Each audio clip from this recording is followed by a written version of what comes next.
еще беседовали с людьми, а ветер приносил к берегам не только запах соли, но и шепот пророчеств.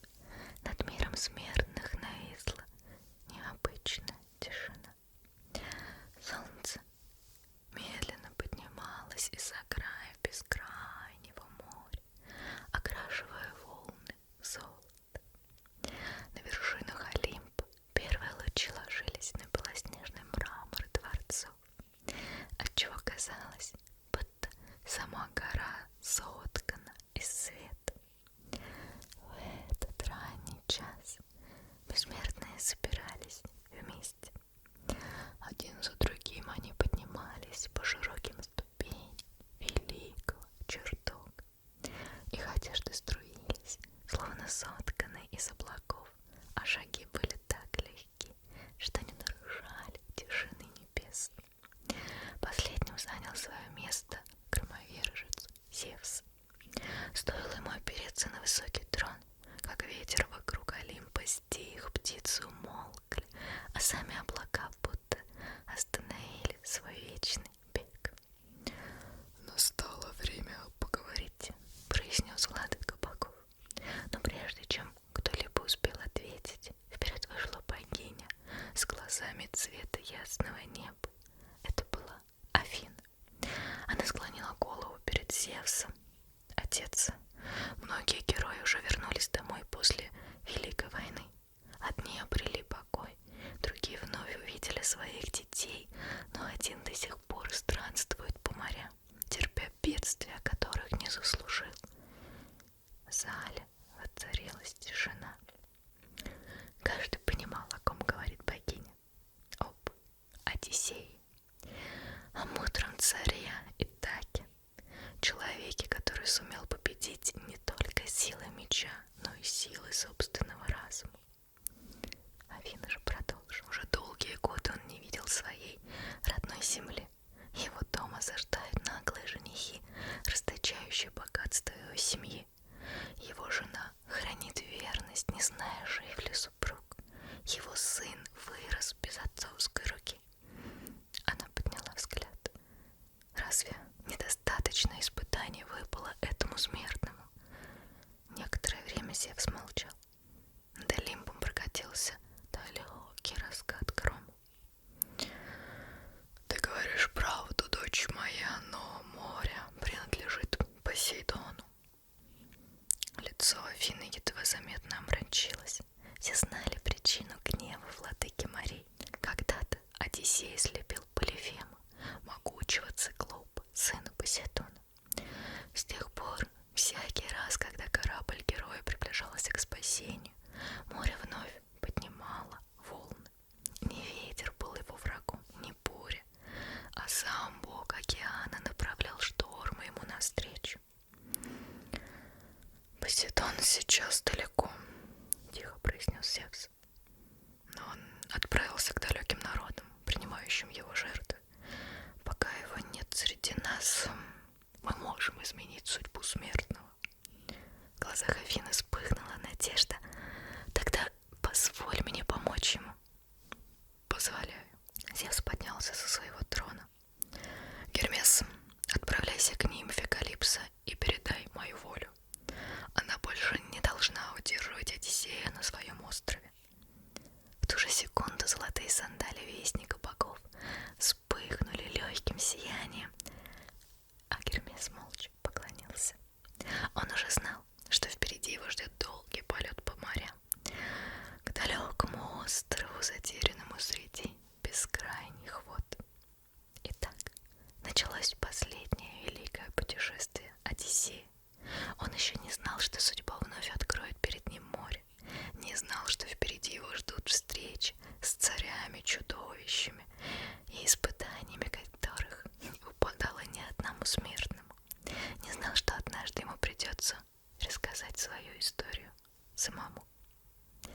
Именно отсюда начинается легенда о циклопе, чье единственное око увидело не только хитрость человека, но и собственную гибель. Когда совет богов подошел к концу, Олимп вновь окутала привычная тишина. разошлись по своим чертогам. И лишь Гермес не задержался на мгновение. Он расправил сияющие крылья на золотых сандалиях, поднялся над вершинами гор и устремился туда, где небо встречалось с морем. Под ним проплывали острова. Одни были покрыты густыми кипарисами, другие скрывались в серебристой дымке, словно воспоминания далеких времен. Белые паруса рыбаков казались крошечными птицами, а волны мягко расступались под ветром. Чем дальше летел Гермес, тем реже встречались корабли. Море становилось тише, будто само время замедлило свой бег. Наконец-то вдалеке показался остров, небольшой, но удивительно прекрасный. Его берега были укрыты белым песком, который сиял даже в тени. Высокие деревья склонялись над водой, а между ними журчали прозрачные ручьи. В воздухе пахло морской солью, цветами и нагретой хвоей на солнце. Это была Огигия, остров нимфы Калипсо. Здесь не знали ни войн, ни старости, ни людской суеты. Дни были похожи друг на друга, словно капли росы. И лишь один человек не находил здесь покоя. Каждое утро он приходил к самому краю скал, садился на теплый камень и долго смотрел туда, где бескрайнее море сливалось с небом. Это был Одиссей. Волосы его уже тронула седина, а лицо покрыто было морщинами, оставленные солнцем, ветром и бесконечными дорогами. Но глаза все еще оставались ясными. В них жила надежда. Он не любовался морем, он искал. Каждый новый рассвет он встречал с одной мыслью: быть может, сегодня я увижу и так. Но за горизонтом снова были лишь волны. Иногда ему казалось, будто ветер доносит запах родного дома. Иногда ему казалось, что он слышит смех сына, которого оставил совсем ребенок. А иногда ему чудилось, что Пенелопа зовет его по имени.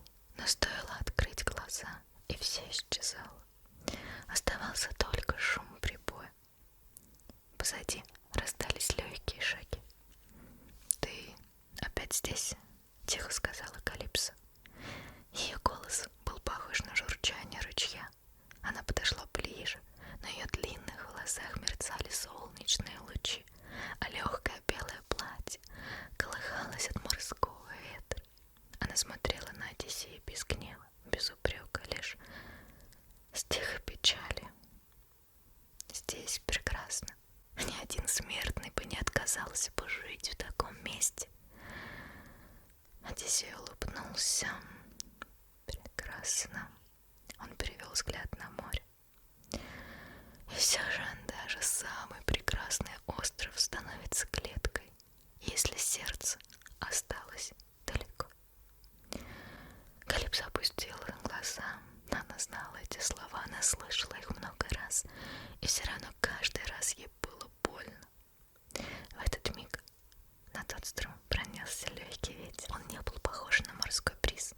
В нем чувствовалась сила Олимпа. Калипсо подняла голову, а над ней же стоял Гермес. Крылья на его сандалиях медленно складывались, а золотой жезл отражал солнечный свет. «Дочь Атласа, я принес волю Зевса. Настало время отпустить Одиссея». Нимфа долго молчала. Она понимала, что приказ громовержца нельзя нарушить, но сердце ее сопротивлялось. Значит, годы подошли к концу. Такова воля Олимпа. Калипсо медленно кивнула. Она подошла к Одиссею. Некоторое время они просто стояли рядом, слушая шум волн. Я бы могла даровать тебе вечную жизнь, но тогда я бы перестал быть собой. Ты выбрал смертную судьбу. Я выбрал звучали спокойно, без сожаления, лишь просто как истина. Калипсо закрыла глаза, и когда она открыла их, в них не было больше попытки его удержать. «Тогда иди». Она улыбнулась, едва заметно, словно луч солнца перед закатом. «Но помни, где-то в мире всегда будет остров, на котором тебя будут ждать». Одиссей низко поклонился. Он не находил слов благодарности. Иногда молчание говорит больше любых речей. И весь следующий день они вместе строили плот из крепких сосен, из гладких бревен, из толстых канатов, сплетенных руками нимф.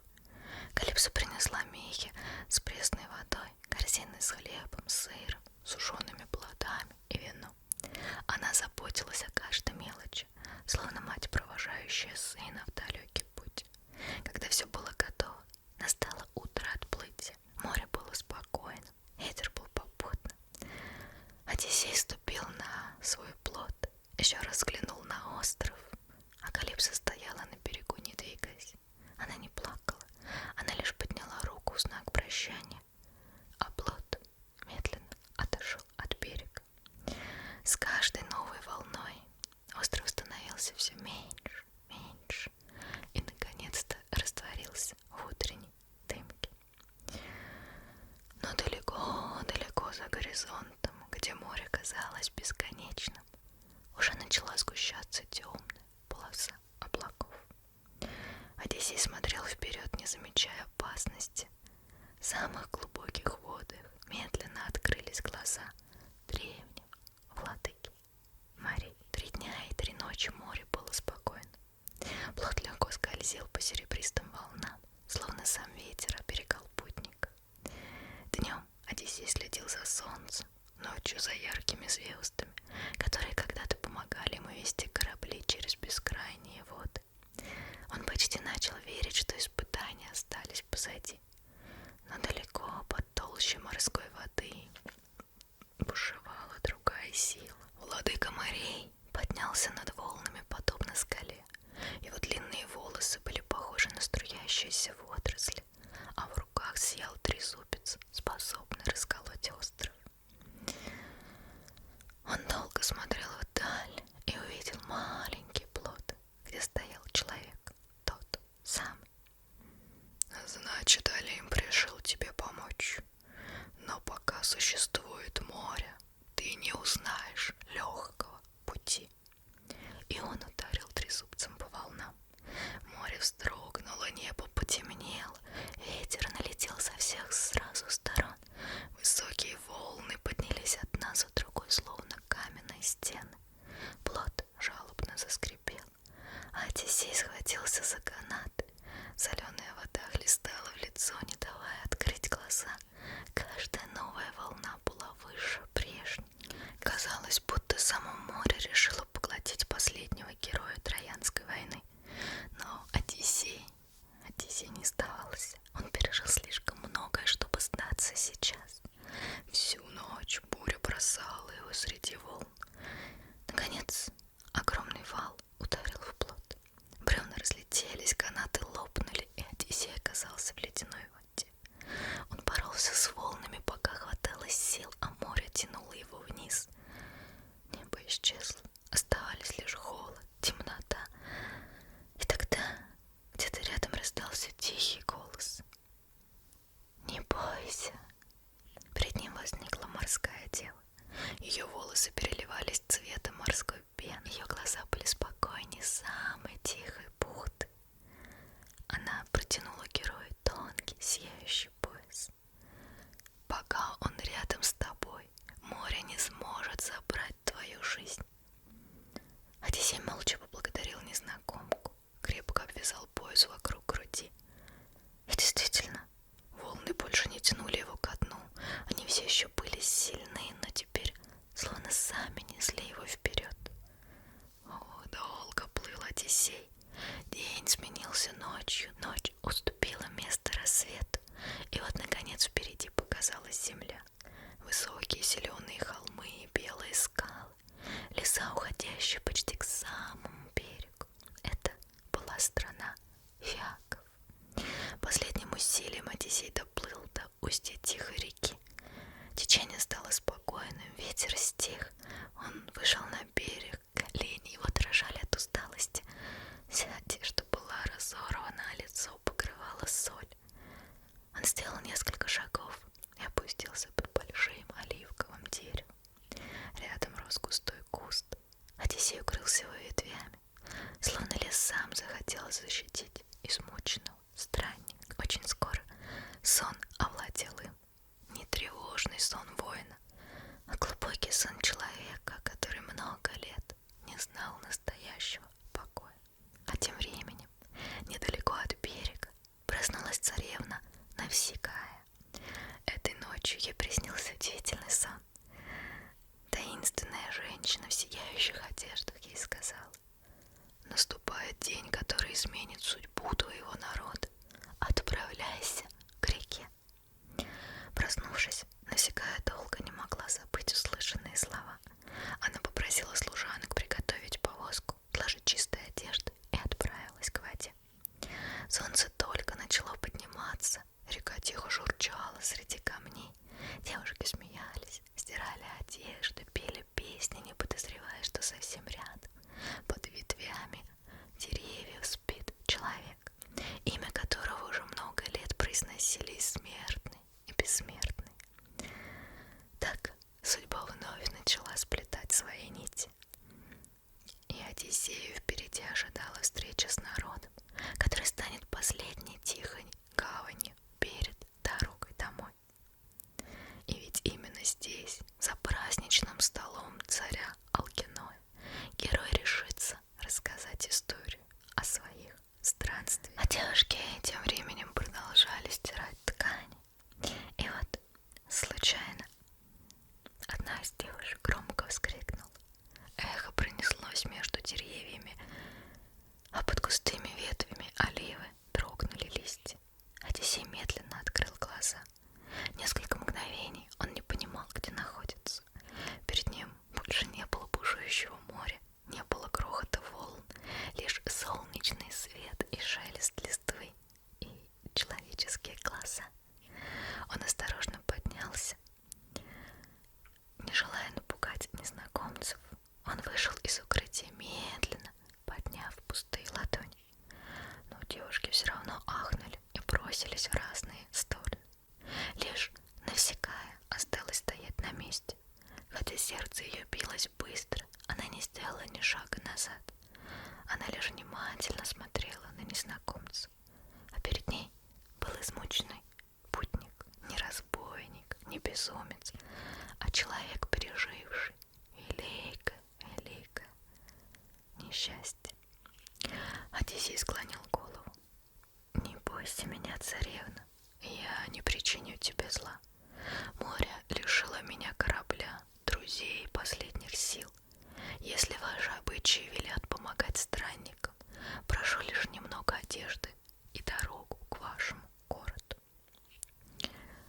Навсекая долго молчала, потом мягко улыбнулась и: «Каждый путник приходит к нам по воле богов. Если бессмертные привели тебя сюда, значит, они не оставили тебя». Она велела служанкам принести чистый плащ и хитон. Девушки все еще поглядывали на него с опаской, но, видя спокойствие своей госпожи, постепенно успокоились сами. Одиссей поблагодарил их и отошел к реке. Холодная вода смыла с его лица морскую соль и усталость долгих дней. Он умылся, расчесал волосы пальцами и надел чистые одежды. Когда он вернулся, даже служанки удивленно переглянулись. Трудно было поверить, что перед ними тот же человек. Несмотря на усталость, его осанке чувствовалось благородство. Взгляд его был спокойным, уверенным. «Что ж, теперь иди за нашей повозкой, но не входи в город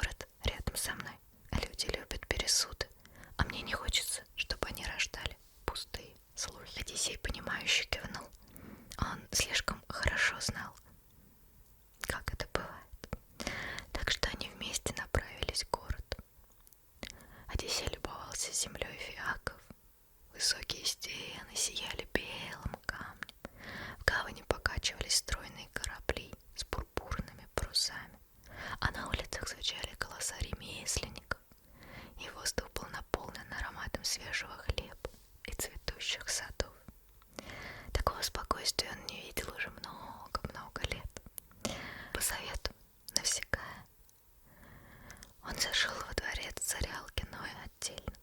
Там, в огромном зале, собирались гости. Слуги расставляли золотые кубки, блюда с фруктами, свежим хлебом, сыром, жареной рыбой и душистый мед. В центре зала пылал широкий очаг. Огонь отражался в полированных колоннах, словно тысячи маленьких солнц. Одиссей остановился у входа. Он не хотел нарушать праздник, но царь Алкиной сразу заметил незнакомца. «Подойди ближе, путник. Наш дом открыт каждому, кто приходит с миром». Одиссей поклонился. Ему предложили место рядом с почетными гостями. Поставили хлеб, мясо и чашу вина. Долгое время никто не задавал вопросов. Таков был древний закон гостеприимства. Сначала странника надо накормить, дать ему отдых, лишь потом спрашивать его имя. Когда пир подошел к концу, в зал вошел седой певец. Он взял в руки лиру, тихо коснулся струн и запел о великой Троянской войне, о героях, о павших друзьях, о долгой осаде, о деревянном коне, благодаря которому пал великий город. Одиссей медленно опустил голову. Каждое слово отзывалось в его сердце. Перед глазами вновь встали лица тех, кого уже невозможно было вернуть. Он незаметно прикрыл лицо краем плаща, но царь Алкиной заметил. Песня смолкла, а в зале было необычайно тихо. Царь же, продолжая смотреть на гостя, спросил: «Кто ты?» Ни один простой человек не скорбит так глубоко, слушая песни от Трои. Открой же нам свое имя, расскажи, какие дороги привели тебя в наш дом. Что ж, если вы готовы слушать долгую историю, тогда я расскажу вам все. О том, как пала Троя, о ветрах, что уносили нас все дальше от дома, и о первом острове, где мы встретили существ, не похожих ни на людей, ни на богов. Там жил циклоп по имени Полифем. В зале стало тихо. Даже, казалось, пламя в очаге стало гореть тише. Все взгляды были обращены к страннику.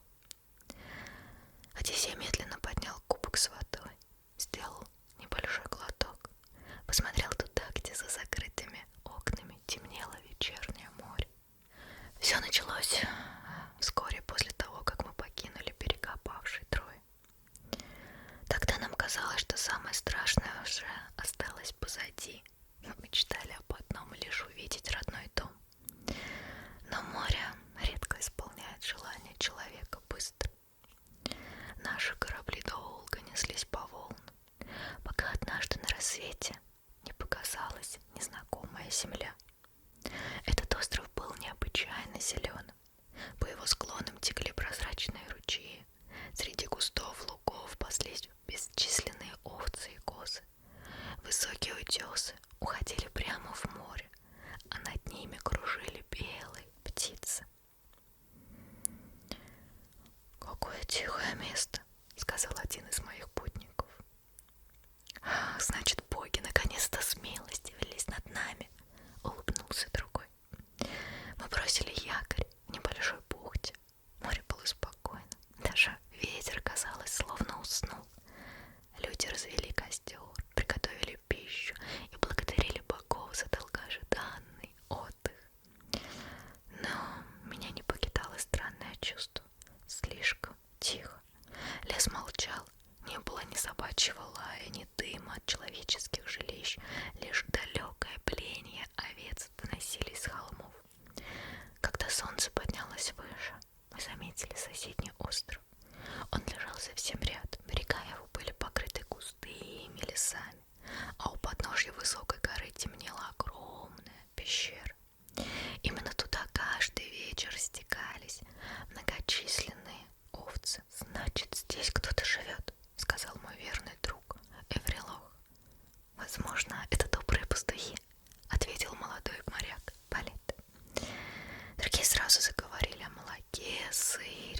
свежем хлебе. После долгого плавания такие мысли казались особенно приятными. Я долго смотрела на далекую пещеру. Она была такой огромной, что в ее тени легко поместился бы целый корабль.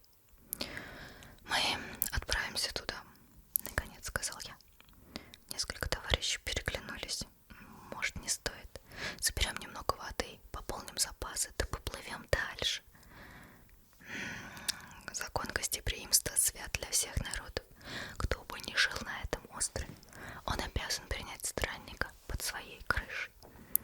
Так думали все греки, так поступали многие поколения до нас. Мы не знали, что есть существа, которым чужды человеческие законы. Я выбрала 12 самых надежных спутников. Остальные остались охранять корабль. Мы поднялись по склону холма, и чем выше поднимались, тем сильнее чувствовали запах свежего молока и овечьей шерсти. И вскоре перед нами открылась пещера. Она казалась еще больше, чем мы себе представляли, а внутри стояли огромные деревянные чаны с молоком.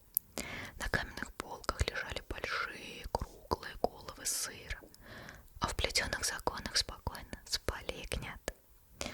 Все вокруг говорило о том, что хозяин вернется совсем скоро. «Так, давайте возьмем сыр, и он никогда не узнает. Быстренько уйдем», — прошептал один из моряков. Другой согласно кивнул. «Да нам хватит еды на долгие дни». Но я остановил их. «Нет, мы дождемся хозяина. Если он окажется добрым, то сам угостит нас и поможет продолжить путь». Мои спутники переглянулись. Никто не осмелился спорить. Мы развели небольшой огонь у самого входа, поужинали и стали ждать. Солнце медленно скрылось за вершинами гор. Начали сгущаться сумерки. Вдруг земля едва заметно дрогнула. Раз, другой, третий, будто кто-то тяжелый поднимался по каменной тропе. Овцы за стенами пещеры тревожно заблеяли. Послышался низкий, гулкий звук. Не человеческий голос, не рев зверя, что-то среднее между ними. Мои спутники вскочили, я тоже поднялся на ноги, а тень легла на вход в пещеру. Она была такой огромной, что полностью закрыла последние лучи заходящего солнца. Еще миг, и внутрь вошел исполин. Он был выше самых высоких сосен. Плечи его казались широкими, как корабельный парус. Густые темные волосы спадали почти до пояса, но страшнее всего был единственный глаз, сиявший посреди широкого лба. Он медленно смотрел пещеру, затем наклонился, и, словно это был обычный камушек, поднял огромную каменную глыбу. И этой глыбой великан закрыл вход в пещеру, так легко, будто бы закрывал деревянную дверь. Только теперь мы поняли страшную истину. Мы не могли выйти наружу. Несколько моих спутников невольно шагнули назад. Мы понимали, даже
власти. Я не поклоняюсь вашим обычаям. Назови свое имя. Меня зовут Одиссей. Я царь Итаки. Царь. А где твой корабль? Я на мгновение задумался. Что-то подсказывало мне не говорить правду. Его разбили волны. Мы единственные, кому удалось спастись. Великан еще некоторое время молчал, потом вдруг протянул огромную руку. Мы подумали, что он хочет взять один из сосудов с молоком, но его пальцы сомкнулись вокруг двух моих спутников. Они даже не успели вскрикнуть. Все оцепенели, и я не смел пошевелиться. Перед нами происходило нечто страшное, что разум отказывался принимать увиденное. Исполин не видел в людях людей. Для него мы были такими же существами, как овцы в загоне. Пещеру наполнила тяжелая тишина, лишь потрескивал огонь. Оставшиеся моряки медленно отступили ближе ко мне. В их глазах читался вопрос, что делать. Но ответа не было. Мы сидели в самом дальнем углу пещеры, прислушиваясь к каждому вздоху хозяина. Иногда он ворочался во сне, иногда храпел. Казалось, будто где-то в горах начинается камнепад. Я долго смотрел на каменную глыбу, скрывавшую вход. Можно было бы попытаться убить великана во сне. Меч легко бы достал до его горла, но тогда кто откатит этот камень? Мы останемся пленниками навсегда. Эта мысль заставила меня убрать руку с рукояти меча. Приходилось ждать, искать другой путь. И вот на рассвете он проснулся, развел огонь, подоил овец, спокойно приготовил себе завтрак, словно не происходило ничего странного вокруг. Затем распахнул загон, и овцы одна за другой вышли наружу. И великан вновь с невероятной легкостью откатил огромный камень, выпуская стадо на пастбище. Свобода была совсем рядом, но стоило последней овце выйти наружу, как великан вновь закрыл вход той же каменной глыбы. Мы снова остались пленниками. Тогда я понял, что силой нам его не победить. Если мы хотим увидеть Итаку еще раз, победить должен не меч, а разум. День тянулся медленно. Солнечный свет проникал в пещеру через узкую щель над каменной глыбой, закрывавшей вход. Мы почти не разговаривали, каждый думал о своем. Каждый думал, увидит ли он когда-нибудь еще синее море, дом. Я же размышлял. Иногда ведь лучший воин не тот, кто первым поднимет меч, а тот, кто умеет ждать.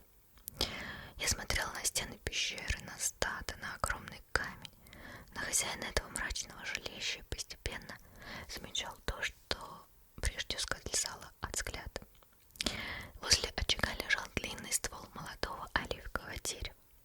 Когда-то великан Полифем, должно быть, принес его с гор, чтобы сделать из него пастуший посох. Но работа еще была не закончена.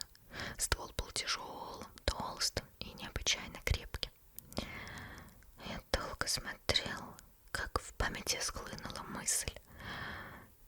Что ж, возможно, это единственный вариант. Когда солнце начало клониться к закату, Полифем всегда возвращался. Он загонял овец в пещеру, закрывал вход огромной глыбы и доил самых сильных овец. Все происходило каждый раз спокойно, словно другие ночи и вообще не существовали. И вот, закончив свои дела, великан повернулся ко мне. «Человек, ты говорил, что пришел издалека». «Это так. Вы, люди, много плаваете». «Да, море наша дорога». «Зачем?» Я невольно улыбнулся. Вопрос казался таким неожиданным. Чтобы увидеть новые земли, чтобы торговать, чтобы возвращаться домой. Дом. нужно море, мне хватает этой горы, этих овец, этой пещеры. И тут я понял, что передо мной не просто страшный великан. Он жил совсем иначе. Мир людей был для него таким же чужим, как для нас его мир. Некоторое время мы молчали, а потом я вынула из дорожной суммы небольшой кувшин. Это было густое, крепкое вино. Я хранила его с самого отплытия из строя. Попробуй. Плювем взял кувшин двумя пальцами, понюхал, сделал большой глоток, потом еще один. Он удивленно посмотрел на меня. Никогда не пил такого. И он громко рассмеялся. Еще. Я налил ему снова, а потом еще. Лицо великана становилось спокойней, веки тяжелели, речь замедлялась. Человек, ты принес хороший дар. У нас есть обычай. Тот, кто получает подарок, тоже делает подарок гостю. Хорошо, я подарю тебе самый лучший подарок. Я съем тебя последним. Некоторые из моих спутников побледнели, но я сохранил спокойствие. Великан уже едва держался, он покачнулся, оперся рукой о землю. Как тебя зовут? Меня зовут Никто. Странное имя. Мне казалось, ты говорил другое. Он сделал большой глоток вина. Голова его тяжело опустилась, и через несколько мгновений раздался храп. Я посмотрел на своих спутников. Что ж, настало время, и мы вместе потащили к огню тяжелый оливковый ствол. Под жаркими углями дерево постепенно темнело, и конец его начал раскаляться, а в пещере пахло дымом и горячей древесиной. Сердце билось так сильно, что казалось, его услышит даже спящий великан. А мы стояли вокруг раскаленного оливкового бревна, не решаясь сделать первый шаг. Я посмотрел на своих спутников. В свете огня их лица казались бледными, словно высеченными из камня.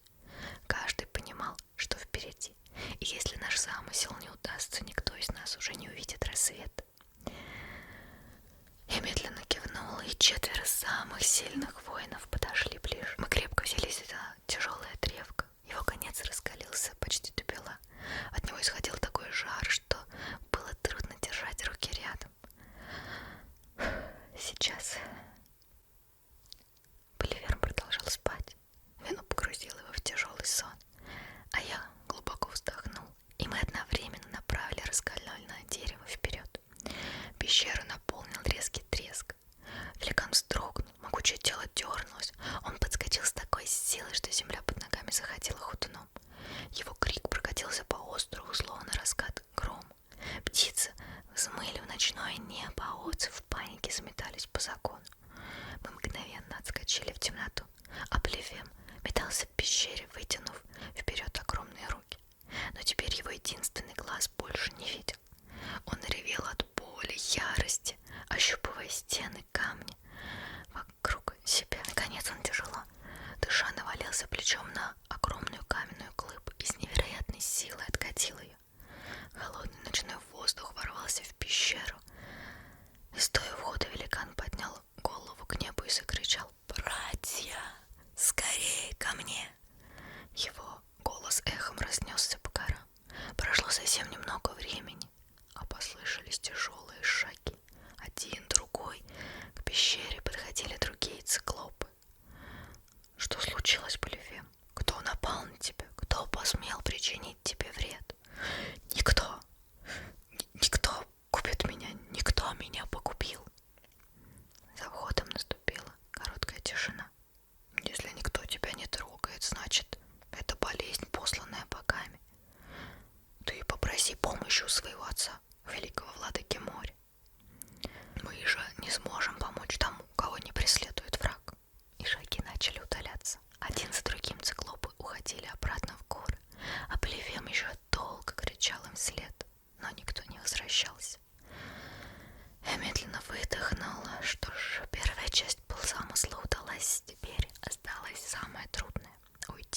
незамеченным. До самого рассвета Поливем сидел у выхода. Он широко расставил ноги, а огромные ладони держал по обе стороны прохода. Никто бы не смогло проскользнуть мимо него, или почти никто. Когда первые лучи солнца коснулись горных вершин, великан начал выпускать стадо на пастбище. Каждую овцу он ощупывал ладонями, проводил рукой по ее спине, бокам и голове. Он был уверен, что люди попытаются выйти стоя. Но человеческая хитрость редко идет той дорогой, которая ожидает сил. Ночью мы крепко связали самых крупных баранов по трое. Под брюхом среднего прятался человек. Я выбрал самого большого и сильного барана во всем стаде. Его густая шерсть почти касалась земли. Крепко ухватил за нее обеими руками и прижался к теплому боку животного. Сердце стучало так громко, что мне казалось, его может услышать весь остров. А стадо медленно двигалось к выходу. Поливем же ощупывал одну овцу за другой. И вот его огромная ладонь коснулась спины моего барана. Пальцы скользнули по густой шерсти. Еще немного, но он не дотянулся до меня. Великан тяжело вздохнул и ласково погладил баран. «Почему ты выходишь последним, мой старый друг? Не печалишься ли ты вместе со своим хозяином?» Он еще раз провел рукой по шерсти и отступил в сторону, а баран сделал шаг, второй, и... Под моими руками вместо холодного камня я почувствовал теплый солнечный свет. Мы были снаружи. Свежий ветер коснулся лица. Запах моря наполнил грудь. Один за другим мои спутники выбирались из-под барана. Мы молча бежали вниз по склону, пока не достигли берега, где нас ждал корабль. Тогда я еще не знал, что самое тяжелое испытание этого дня было впереди. Ведь иногда человек побеждает чудовище, но гораздо труднее победить собственную гордость. Парус, наполненный свежим ветром, тихо шелестел над нашими головами. Впервые за долгое время люди улыбались. Кто-то смеялся, кто-то благодарил богов, а кто-то просто молча смотрел на море, не веря, что остался жив. Я стоял у кормы. Остров Циклопа становился все меньше, а пещера все едва уже различалась среди серых скал. Но внутри меня не было покоя. Я смотрел назад, туда, где остался Поливем. Он стоял на высоком утесе. Огромная фигура казалась частью самой горы. Он прислушивался, хотя глаз больше не видел моря. Слух его оставался удивительно острым. «Одиссей, мы спаслись, не тревожь прошлое». Я кивнул, но сердце спорило с разумом. Столько дней мы жили в страхе, столько друзей погибло, и теперь хотелось, чтобы великан узнал, что победила не слепая случайность, а победил человек. И я сделал шаг к самому краю кормы, глубоко вздохнул и громко крикнул: «Слушай меня, хозяин пещеры!» Поливем повернул голову. Он сразу услышал мой голос. «Запомни, не случайность лишила тебя глаза. Это сделал Одиссей, Одиссей, сын Лаэрта, царь далекой Итаки». На корабле воцарилась тишина. Аврилох закрыл лицо рукой, а другие моряки тревожно переглянулись. Все понимали, что эти слова были лишними. А Поливем... Одиссей, значит, Одиссей, Одиссей. Он повторял имя, словно хотел сохранить его в памяти навсегда. А затем великан протянул обе руки к морю. «Отец, владыка глубоких вод, если ты слышишь своего сына, выслушай мою просьбу. Пусть этот человек никогда не найдет легкой дороги домой. Пусть море станет для него бесконечной дорогой. Пусть он потеряет всех своих спутников. Пусть, если и достигнет родной земли, то придет туда поздно, одиноким, измученным, и найдет новое испытание дома».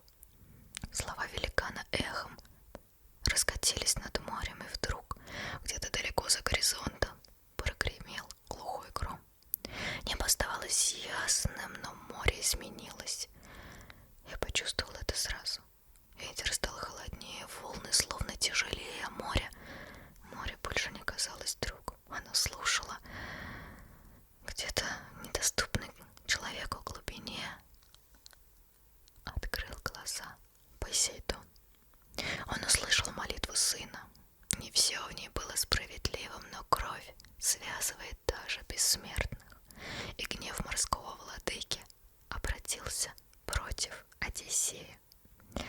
А наш корабль все дальше уходил от острова. Никто еще не знал, что именно сейчас судьба изменила свое течение. И если бы я промолчал, возможно, море оказалось бы милосердней.